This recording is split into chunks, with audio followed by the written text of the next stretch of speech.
প্রতিটা মাস যেই ছোট্ট মানুষটা আমার পেটের ভিতরে লাফালাফি করতো, ফাইনালি তার সাথে আজকে দেখা হতে চলেছে। প্রচণ্ডভাবে নার্ভাস ছিলাম আমি, যে জানি না কী হবে। ফাইনালি ডেলিভারি হলো আর খুব সুন্দরভাবে হয়েছিল সব কিছু।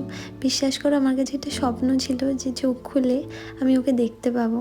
আমি শুধু স্বপ্নে ভাবতাম ওই দিনটা, যেদিনকে আমি নিজের কাছে ওকে পাবো। আমার দুই ফ্যামিলি আমার বাড়ির সবাই আর তোমরা এত সাপোর্ট করেছো আমাকে, মেন্টালি ইমোশনালি প্রচুর মোটিভেট করেছো, বলেছো কিচ্ছু হবে না। আজকে তোমাদের আশীর্বাদে, সবার আশীর্বাদে সেই দিনটা এসছে। তো যখন ও ঘুমাচ্ছিল মামায়ের এখানে শুয়ে, দুজনে নিশ্চিন্তে ঘুমাচ্ছে, আর দেখে আমার এত ভালো লাগছিল যে আমার দুনিয়া আমার সামনে, কি সুন্দর দুজনে কিউটলি দুজনেই ঘুমাচ্ছে। মামায় যদি নাক ডাকছিল সেটা আলাদা ব্যাপার, কিন্তু বেবি তো আর নাক ডাকছিল না।